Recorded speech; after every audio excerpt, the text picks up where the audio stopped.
बिस्मिल्लाहिर्रहमानिर्रहीम। अस्सलाम वालेकुम जनाब। स्टोरीज़ मैंने दो शेयर करनी है। एहसन इकबाल साहब जो कि प्लानिंग के वज़ीर हैं, क्या उन्होंने इस्तीफ़ा दे दिया? बहुत बड़ी ख़बर है, इस पे बात करनी है। और JIT बन रही है, और हो सकता है जब आप ये वीडियो देख रहे हो तो कोई ख़बर आ गई हो कि बहुत बड़ी JIT बन रही है PTI के ख़िलाफ़।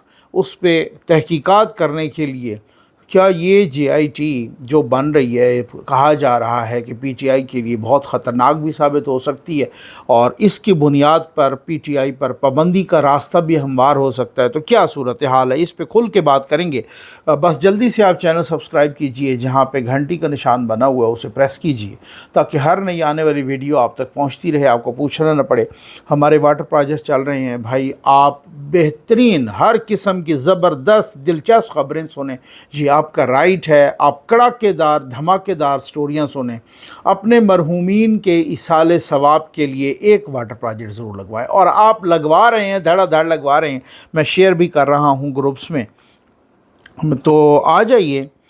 मैं सबसे पहले एहसन इकबाल साहब वाली ख़बर पे आता हूँ। मारूफ सहाफ़ी हैं ज़ाहिद गिशकोरी साहब, इन्वेस्टिगेटिव जर्नलिस्ट, मुख्तलिफ़ चैनल्स में काम किया उन्होंने। अच्छा, अब बात ये है, उन्होंने दावा किया है कि जी एहसन इकबाल साहब प्लानिंग के वज़ीर हैं, और उन्होंने पिछले हफ़्ते इस्तीफ़ा दिया, बल्कि पिछले हफ़्ते 10 दिनों में 2 बार उन्होंने इस्तीफ़ा दिया। अब उनका इस्तीफ़ा तो मंजूर नहीं हुआ, लेकिन उन्होंने इस्तीफ़ा दिया। ये मैं आपको आगे बताता हूँ। अब इसके बाद मैंने भी कुरेदना शुरू किया। मैंने मुख्तलिफ़ लोगों से पूछा, सियासी, गैर सियासी, सहाफ़ती ज़राए, भैया यार ये इस्तीफ़ा दिया क्यों इन्होंने? मामला तो ये है ना। पहले मैं ज़रा ज़ाहिद गिशकोरी साहब के प्रोग्राम में जो उनकी गुफ्तगू है वो आपको सुनवा दूँ। ख़बर उन्होंने दे दी, अब इस खबर के पीछे क्या चक्कर है ये लीजिए। मेरी मालूमात में एहसन इकबाल साहब ने रिज़ाइन पेश कर दिया था 2 हफ्ते पहले वज़ीर आज़म को।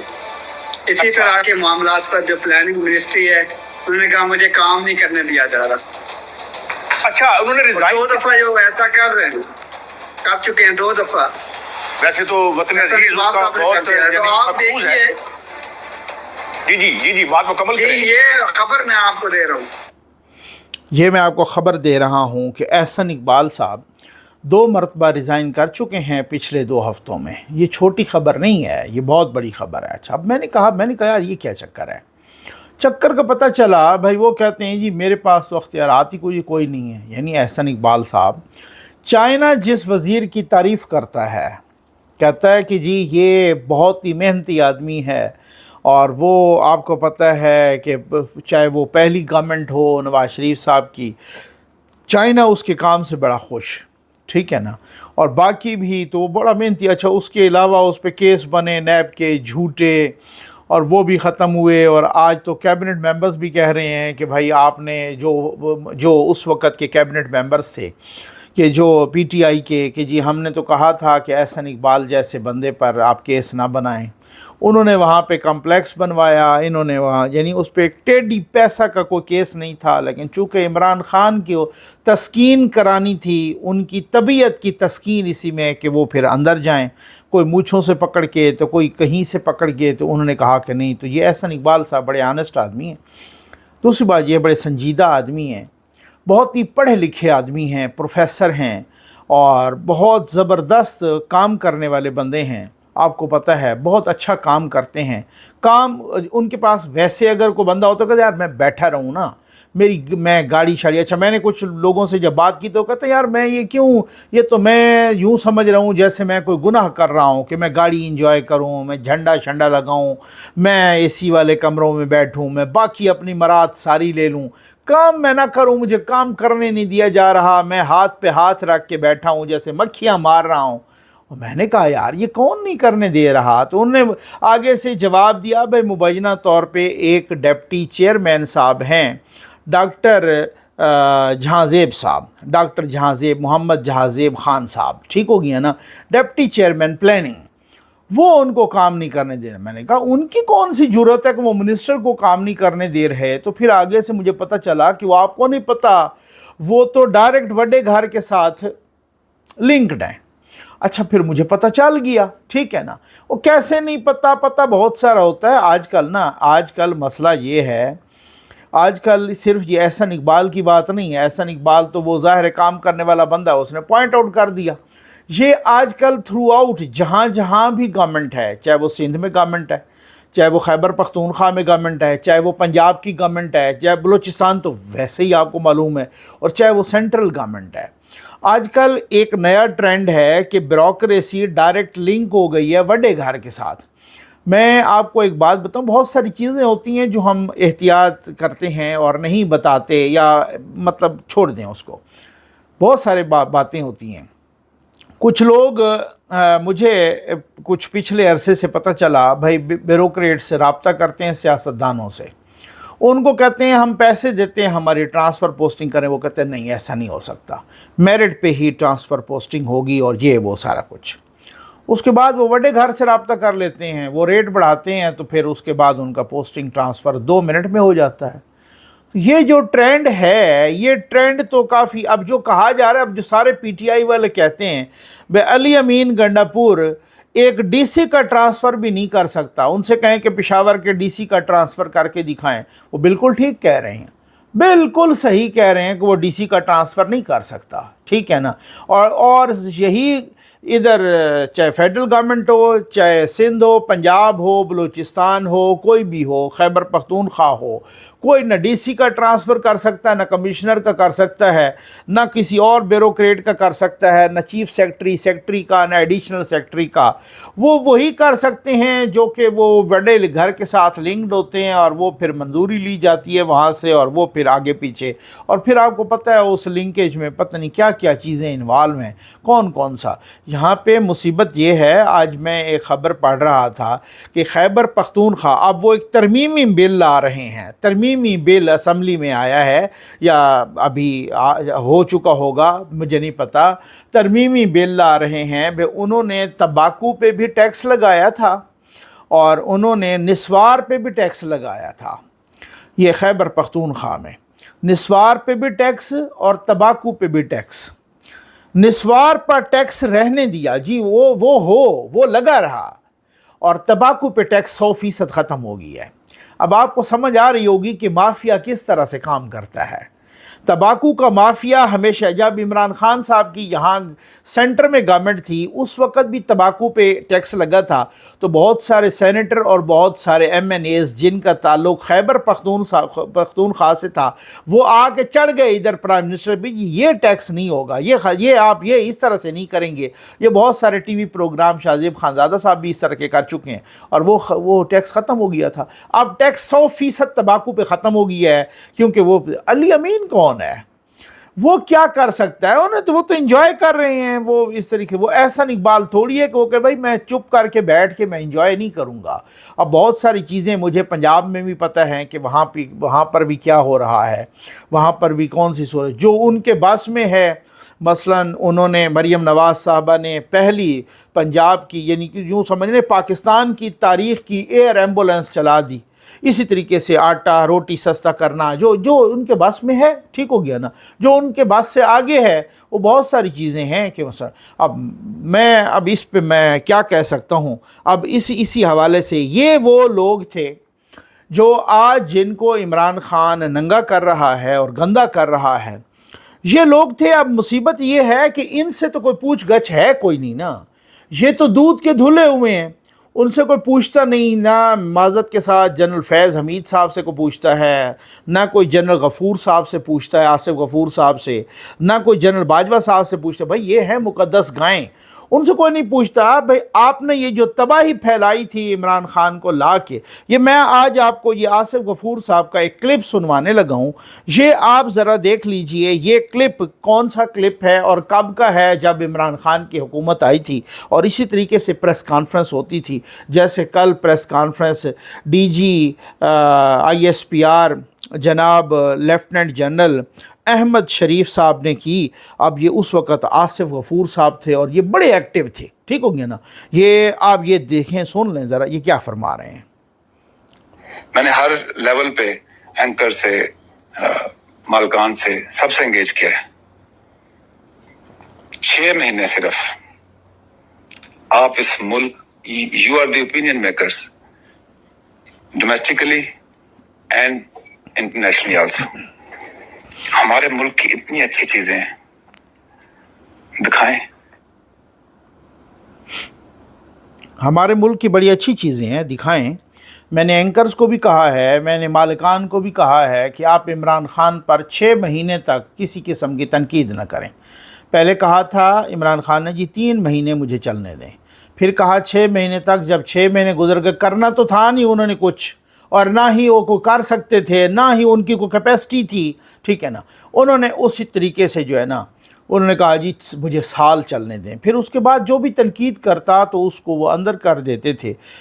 جنرل آصف غفور صاحب اس وقت ڈی جی ISPR تھے، وہ اینکرز کو اور فون کر کے بے عزت کیا کرتے تھے. بے شرم نہیں آتی تمہیں کہ تم جو ہے نا پرائم منسٹر کے خلاف اس طرح سے کر رہے ہو؟ آپ کو شرم نہیں آتی؟ آپ ان کو چلنے دیں. آپ پاکستان کے دشمن ہیں، کون ہیں، یہ ہے وہ ہے. مجھے یاد ہے پروگرام کے اندر اگر کوئی مہمان بات کرتا، اب میڈیا والوں کے لیے خود بھی بڑی ایک مجبوری ہو، تو خاص طور پہ کبھی کبھی نا اینکر اڑ جاتا ہے یار یہ ہماری بے عزتی ہو گئی ہے. اب وہ ان کو فون پہ لیتے اور کوئی مہمان کوئی بات کر دیتا PTI کے خلاف، عمران خان پہ کوئی تنقید کر دیتا، ان کا فون آتا بھئی اس کو بند کرو. وہ بیچارے جھوٹ بولتے بھئی یار وہ سر وہ جو ہے نا فون کی لائن خراب ہو گئی. ان کو بھی پتہ چل جاتا بھئی کون سی لائن خراب ہو گئی. وہ کہتا اچھا ٹھیک ہے مجھے پتہ ہے کہ کون سی لائن خراب ہو گئی ہے. اب 1-2 دفعہ نہیں بلکہ متعدد بار ایسا ہے کہ اب مہمان بیٹھا ہے اسٹوڈیو کے اندر اور آصف غفور صاحب کا فون آ گیا، اس کو ابھی آف ایئر کرو، ابھی اٹھاؤ اسے. DSNG یا فون پہ تو ویسے اس کو آف ایئر کر دیا جاتا نا، لیکن وہ کہتے ہیں ابھی اس کو اٹھاؤ. اب وہ مسئلہ یہ ہے، وہ اینکر مہمان بڑا معتبر اور اینکر سارے باقی لوگ منتیں کر کے لائے. اب اس کو کہا گیا کہ جی اب مصیبت یہ ہے کہ ہم بڑی پھڈے میں پڑ گئے ہیں، بریک بھی لمبا ہو گیا. اب وہ اس مہمان کو اسٹوڈیو کے اندر سے اٹھوایا گیا اور منتیں سماجتیں کر کے، ہاتھ جوڑ کے، پیر پکڑ کے، اور یہ پھر اس کے بعد مختلف اینکرز کا منہ بھی بن جاتا تھا. اور یہ حالات یہ آج وہی عمران خان ان کو نک پہ لڑ گیا ہے. جب نک پہ لڑا ہے تو پھر جب ان کے خلاف جو ابھی میں دیکھ رہا تھا خبریں، میں آتا ہوں JIT پہ بھی آتا ہوں، میں ساری چیزوں پہ آتا ہوں. ابھی میں دیکھ رہا تھا کہ برطانیہ میں ہاؤس آف لارڈز میں کچھ ایسی تقریب ہوئی ہے جس میں زلفی بخاری صاحب نے بھی تقریر کی ہے اور جناب مہر بانو قریشی صاحبہ نے بھی کی ہے. اور وہ کہہ رہی ہیں جمہوریت کو خطرات ہیں اور یہ جو الیکشن ہوا شفاف نہیں ہوا، اس کی تحقیقات ہونی چاہیے. اور وہاں برطانیہ میں بیٹھ کے پاکستان کے خلاف یہ سارا کچھ زہر اگلا جا رہا ہے. بہت سارے لارڈز بھی جو ہے نا وہ ان کو دعوت تھی، انہوں نے بھی وہ کی ہے تقاریر. اس کی مزید ڈیٹیل بھی آ جائے گی. ادھر سے زلفی بخاری صاحب اور مہر بانو قریشی صاحبہ جو کتنے عرصے سے لگے ہوئے تھے کہ ہم اس طرح کی جیسے قرارداد نہیں پاس ہوئی وہاں ہاؤس آف ریپریزنٹیٹیو میں، وہاں پر وہ امریکی کانگریس میں ہاؤس آف ریپریزنٹیٹیو میں اسی طرح کی کوئی قرارداد ہو یا کوئی فنکشن ہو یا اس طرح سے ہم کر پائیں. زلفی بخاری صاحب اور یہ لوگ یہ باہر پاکستان کو بدنام کرنے میں. ہمارا المیہ کیا ہے؟ ہمارا المیہ یہ ہے کہ چند روز پہلے احمد وقاص جنجوعہ جو کہ PTI کے میڈیا سیل کے انچارج تھے، ان کو گرفتار کیا گیا. اچھا وہ بعد میں دیکھا ہم نے PTI والے کو فوٹیج بھی چلا رہے تھے کہ جی دیکھیں گھر کے اندر سے گرفتار کیا گیا، انہیں اٹھایا گیا، یہ ہے وہ ہے وغیرہ.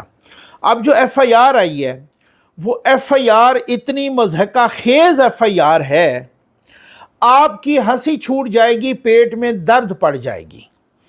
اس FIR میں لکھا ہوا ہے جناب کہ ہم فلاں اس جگہ پر ناکے پر تھے، روٹین میں چیکنگ کر رہے تھے، ایک بندہ آیا اور پھر وہ ہمیں دیکھ کر واپس کھسکنے لگا، ہم نے اس کو پکڑ لیا. جب اس کو پکڑا تو اس کے پاس کوئی کالے رنگ کا بیگ تھا، اس بیگ میں ہم نے دیکھا ایک کلاشنکوف تھی اور کلاشنکوف کے ساتھ ساتھ کوئی راؤنڈ بھی تھے، زندہ راؤنڈ اتنے، اور ساتھ کو ڈیٹونیٹر تھا، ساتھ کوئی جو ہے نا مطلب اس کا بارود تھا، اتنے گرام اس کا لکھا ہوا ہے، پتہ نہیں اور بھی کیا کیا. اور اس کا نام احمد وقاص تھا، ولد فلاں تھا، یعنی یہ وہی احمد وقاص جنجوعہ. वो हमारे दोस्त हैं, प्रोग्राम करते हैं, बहुत अच्छा प्रोग्राम करते हैं, अपना उनका यूट्यूब चैनल भी है। एसएसपी हैं रिटायर्ड इस्लामाबाद पुलिस से, फ़रत अब्बास काज़मी साहब। अच्छा मैं उनका प्रोग्राम देख रहा था, वो कह रहे थे भाई यार ये जिसने भी एफआईआर की है ना उसको अलफ बे का भी नहीं पता। और वाकई ऐसा ही है भाई। सोशल मीडिया का एक हेड है, वो क्लाशनकोव लेके जा रहा है, बारूद उससे बरामद हो रहा है, डेटोनेटर उससे पता नहीं शुक्र है खुदकुश जैकेट नहीं लिख दी। ये खुदकुश पकड़ा है या क्या है, ये मुझे लगता है कि ये 4 मिनट में एफआईआर ये क्वैश हो जाएगी। अब आप कुछ भी कह सकते हैं उस पर, भाई यार उसने ये किया वो किया। अब उसके बाद उसने कोई सुना है इंकशाफात किए हैं, उन इंकशाफात की बुनियाद पे वो कल छापा भी मारा, रऊफ़ हसन साहब को भी गिरफ़्तार किया, वो पीटीआई के सेक्रेटरीट से। सेक्रेटरीट अब सील हो गया है और 32 लोगों को वहाँ से उठा लिया। अभी थोड़ी देर पहले उनका वो मुकदमा चल रहा था chief justice Islamabad high court Aamir Farooq साहब की अदालत में। अच्छा वो उनका मुकदमा चल रहा था, आमिर फ़ारूक साहब इतने क्वेश्चन ताबड़तोड़ कर रहे थे, वो पता नहीं डिप्टी अटॉर्नी जनरल थे वहाँ पर या अटॉर्नी जनरल थे कौन थे, उनका वकील भी अली बुखारी पीटीआई का। उन्होंने कहा जी ये डिस्पेंसर भी उठा के ले गए हैं, पानी वाला डिस्पेंसर। तो वो उन्होंने पूछा, उन्होंने कहा 32 लोगों को आपने उठा के लेके गए, 10-12 की गिरफ्तारी डाली, बाकियों की डाली नहीं है, तो आपने हब से बेजा में रखा है। इनको हब से बेजा में क्यों रखा है? क्या वहाँ सेक्रेटरीट के अंदर बैठना क्या जुर्म है? और मैं तो हैरान, मैं तो कुर्बान जाऊं उस बंदे पर या उस जिसने ये मशवरा दिया कि अहमद वकास जंजुआ से आप क्लाशनिकोव और ये राउंड और डेटोनेटर और बारूद और पता नहीं बम और पता नहीं क्या क्या बरामद करवाएं। वो मुझे याद आ गया, वो कुछ अर्सा पहले इस्लामाबाद पुलिस के एक एएसआई थे ज़हूर साहब। उन ज़हूर साहब का कसूर ये था, एएसआई अभी बरी हो गए हैं बेचारे, अडियाला यात्रा करके आए हैं। उनका कसूर ये था कि भाई वो ना वो कोई मुकद्दस गाय को उन्होंने रंग रलियां मनाते हुए पकड़ लिया। अब वो उसने मुकद्दस गाय ने कहा कि मेरा नाम नहीं लेना और ये नहीं, उन्होंने कहा जी नहीं मैं आपका नाम भी लिखूंगा और आप भी जाएंगे। तो वो मुकद्दस गाय खैर वो बात वो फौरी तौर पे अदालत से भी वो छूट गए और वो उनका कुछ न कोई बेइज्जती हो गई, नाम आ गया। अब उस मुकद्दस गाय ने उस एएसआई ज़हूर से बदला लेने की ठान ली और फिर उसके बाद जो एफआईए की एफआईआर में वो कहानियाँ घड़ी गई जनाब, वो फ़लाँ सफारतकार था और एएसआई ज़हूर ने उस सफारतकार को मुल्की राज बेचे। भाई मुझे बताएं कि एक पुलिस के एएसआई के पास जो बेचारा मोटरसाइकिल भी बड़ी मुश्किल से ख़रीदता है, वो आम तौर पर कोई साइकिल पे होता है तो कोई मोटरसाइकिल पे होता है, तो कोई पता नहीं एवं ही फटीचर सी मेहरान गाड़ी किसी ने ली होती है या कोई सा, वो एक एएसआई मुल्की राज उसके पास होते कौन से हैं जो वो मुल्की राज। अच्छा फिर और एक मज़े की बात बताऊं, जिस सफारतकार का कहा गया वो उस सफारतकार का पाकिस्तान से कितना अरसा पहले ट्रांसफ़र हो चुका था माशाअल्लाह। चूँकि वो आपको पता है भेड़िए ने मेमने को खाना होता है, कोई न कुछ। हमने इसी एफआईआर की तनकीद और मजम्मत की थी जो राना सनाउल्लाह पर बनाई गई थी। ये जो अल्लाह, मैं तो समझता हूँ मैं इस तरह की बातें नहीं करता, लेकिन अब तो मैं करूँगा कि अल्लाह लानत करे ऐसे लोगों पर कि जो कुरान की आयत और दरूद शरीफ पढ़कर झूठ बोलते हैं।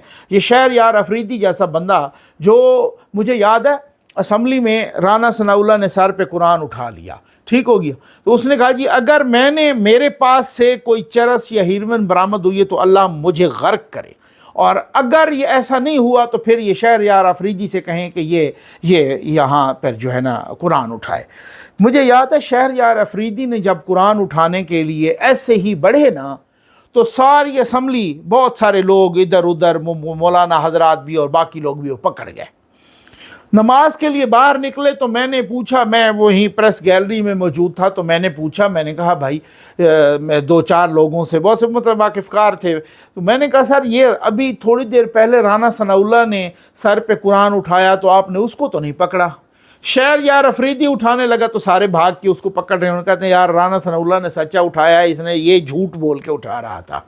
ऊपर आयात लिखी हुई हैं, हम तो इस चीज़ से डर गए भाई कहीं पूरी असम्बली ऊपर हमारे न गिर जाए, یہ چھت نہ گر جائے، یہ جھوٹ بول کے اٹھا رہا تھا، اس کو بھی نہیں اٹھانا چاہیے تھا، لیکن یہ ہے کہ چلو اس نے اٹھایا تو ہمیں کنفرم ہے کہ سچا۔ ہم نے اس وقت بھی مذمت کی تھی کہ جو رانا ثناءاللہ پر FIR جھوٹی ڈالی گئی تھی، تو جب بھی یہ جھوٹ گھڑا جائے گا نا اس کا فائدہ کوئی نہیں ہوگا، ایک بات۔ دوسری بات، یہاں تو سچی FIRیں کویش ہو رہی ہیں، یہاں تو سچی FIRوں کا جو ستیہ ناس ہوا ہے، جو کالے بھونڈوں نے کیا ہے۔ تو اب آپ بتائیں، وہ JIT سنا ہے کوئی، وہ فرحت عباس کاظمی صاحب بھی بتا رہے تھے، SSP سابق SSP اسلام آباد، اور وہ نا بہت اہم پوسٹوں پہ رہے ہیں، کبھی ان کے ساتھ ایک پروگرام بھی کریں گے۔ تو وہ بڑی، یہ شہباز گل والی انویسٹیگیشن بھی انہی کے پاس تھی، تو وہ بڑی ایک ان کے پاس بہت بڑی سٹوریز ہیں۔ تو وہ اب جناب وہ اب میں آپ کو بتاتا ہوں کہ وہ یہی صورتحال کہ اب کوئی JIT بڑی بنے گی، اور یہ JIT کو ہیڈ کریں گے یا تو وہ بتا رہے تھے FIA کے جو کہ DG ہوں گے، یا پھر سائبر کرائم کے، یا یہ وغیرہ۔ تو اس حوالے سے اب میں حیران ہوں کہ جب آپ کا اس طریقے سے جو اب دیکھتے ہیں کہ وہ JIT کا کتنا اعتبار ہوتا ہے۔ مجھے ایک اور JIT یاد آ گئی ہے، اور وہ JIT عدالت کے کہنے پہ بنی تھی۔ یہ وہ والی JIT نہیں ہے کہ جس کی آپ شاید سوچ رہے ہیں ہوں گے کہ نواز شریف صاحب کے خلاف بنی تھی۔ یہ ابھی JIT آپ کو یاد ہے کہ ایک جب یہ آ رہے تھے اسلام آباد، تو کورٹ نے آرڈر کیا، سپریم کورٹ نے، اور وہی کالے بھونڈوں نے آرڈر کیا کہ بلو ایریا یعنی ریڈ زون، اس میں کوئی نہیں آئے گا۔ اب عمران خان کو وہاں پتہ بھی چل گیا، فواد چودھری کے بھی وہاں پر کلپس آئے، بہت سارے اور لوگ۔ یہ کو ماننے کی بات ہے کہ اس دور میں جو پلک جھپکتے میں 1 سیکنڈ میں امریکہ بات پہنچ جاتی ہے، تو وہ پتہ نہیں وہاں پہ گوجر خان میں تھے یا کدھر تھے، ان کو پتہ چل گیا بھائی سپریم کورٹ نے آرڈر کر دیا ہے کہ ریڈ زون میں نہیں آنا۔ اب جناب ریڈ زون میں آ گئے، انہوں نے ریڈ زون میں آگ لگا دی اور میٹرو سٹیشن کو توڑ پھوڑ کر دی سر، وہ ہلڑ بازی کی، پورے ریڈ زون میں درخت جلا دیے، سارا کچھ تباہی مچا دی۔ ٹھیک، اب یہ لوگوں نے پھر اس کے بعد یہ 16 مہینے والی حکومت تھی، اور انہوں نے کہا بھئی دیکھیں یہ تو سپریم کورٹ نے آرڈر کیا تھا، وہ حکومت چلی گئی کہ یہ دیکھیں جی آپ انہوں نے تو توہین عدالت کی ہے۔ آگے کالے بھونڈ بیٹھے تھے جنہوں نے سہولت کاری کرنی تھی، ٹھیک ہے نا۔ اب وہ جناب جب کالے بھونڈ بیٹھے اور انہوں نے سہولت کاری کرنی تھی، اور وہ انہوں نے کہا بھئی ہم ایک JIT بناتے ہیں۔ اب چلو JIT بناتے ہیں، انہوں نے اسلام آباد پولیس، پتہ نہیں کمشنر، پتہ نہیں IG، پتہ نہیں کون کون کس کو کہا جی آپ اس سے پتہ کریں کہ کیا خان، انہوں نے رپورٹ جمع کروائی کہ خان کو واقعی پتہ چل گیا تھا کہ جی یہ جو ریڈ زون میں ہیں، ٹھیک ہے، اور یہ سپریم کورٹ کا آرڈر ہے کہ ریڈ زون میں نہیں آنا، اس کے باوجود بھی خان ریڈ زون میں آیا، آگ بھی لگائی، میٹرو سٹیشن بھی توڑے، یہاں پر درختوں کو بھی آگ لگائی گئی، سبزے کو بھی آگ لگائی گئی پورے ریڈ زون میں، اور یہاں تک کہ سپریم کورٹ اور اتنے تک آنے کی کوشش کی، اس کے بعد وہاں سے وہاں پر کنٹرول کیا گیا، ٹھیک ہے۔ پھر اس کے بعد انہوں نے کہا ہو سکتا ہے ان کو پتہ نہ ہو سکتا ہے ان کو کسی نے بتایا نہ ہو۔ یہ بھی کہا گیا کہ ہو سکتا ہے یہ ریڈ زون میں جو انہوں نے آگ لگائی ہے یہ آنسو گیس کے اثر کو کم کرنے کے لیے لگائی گئی ہو۔ تو جب ایسے کالے بھونڈ بیٹھے ہوں تو انہوں نے وہ کوئی بال بھی کا کر سکتا ہے یہاں PTI کا، یا اس طریقے سے کوئی ہو سکتا ہے یہ صورتحال۔ یہ بہت سارے جناب بہت سارے اداروں میں رتے بھونڈ اور کالے بھونڈ یہ دونوں ان کے بڑے سہولت کار ہیں، ٹھیک ہے نا۔ یہ ایک الگ بات ہے کہ میں نے کبھی بھی یہ نہیں کہا کہ بھائی جو ہے نا وہ کوئی دوبارہ آ سکتا ہے، یہ بڑی مشکل بات ہے، ناممکن ہے تقریباً۔ خان صاحب نہیں آ سکتا، خان صاحب کو اپنے بھی نہیں آنے دیں گے، یہ میں آپ کو بتائیے، یہ پھر کروں گا، یہ اس پہ معلومات سے بھری ہوئی ویڈیو کروں گا انشاءاللہ اگلی، یہ بات ہے۔ لیکن اب یہ بات ہے کہ جہاں تک انتشار اور جہاں پر اس طریقے سے ہے تو کم از کم معافی صرف خان سے مطالبہ نہیں کرنا چاہیے، معافی کا مطالبہ پوری اسٹیبلشمنٹ سے کرنا چاہیے۔ معافی مانگے جنرل فیض بھی، معافی مانگے جنرل آصف غفور بھی، معافی مانگے جنرل باجوہ بھی، معافی مانگیں یہاں پر جنرل پاشا سے لے کر جنرل ظہیر الاسلام تک، جنہوں نے یہ گاند ڈالا ہے پورے سسٹم میں۔ اب وہ پوتر نہیں ہو سکتے سائیڈ پہ ہو کے کہ ہم تو بڑے نیک پاک حاجی نمازی ہو گئے ہیں اور سارا گاند آپ خان پہ ڈال دیں، یہ ایسی بات نہیں ہو سکتی۔ اگر 9 مئی کا سہولت کار عمران خان ہے نا، جو کہ ہے، اس میں کوئی شک نہیں ہے، تو عمران خان کے سہولت کار یہ لوگ ہیں۔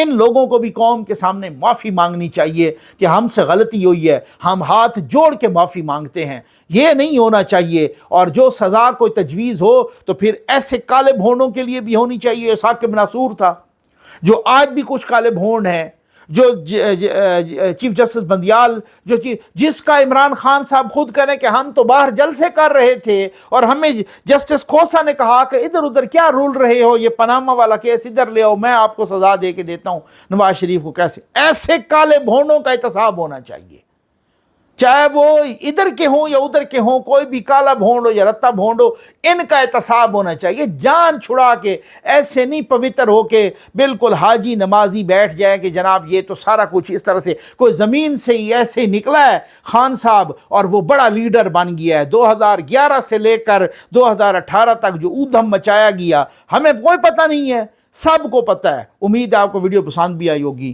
آپ کا بہت بہت شکریہ۔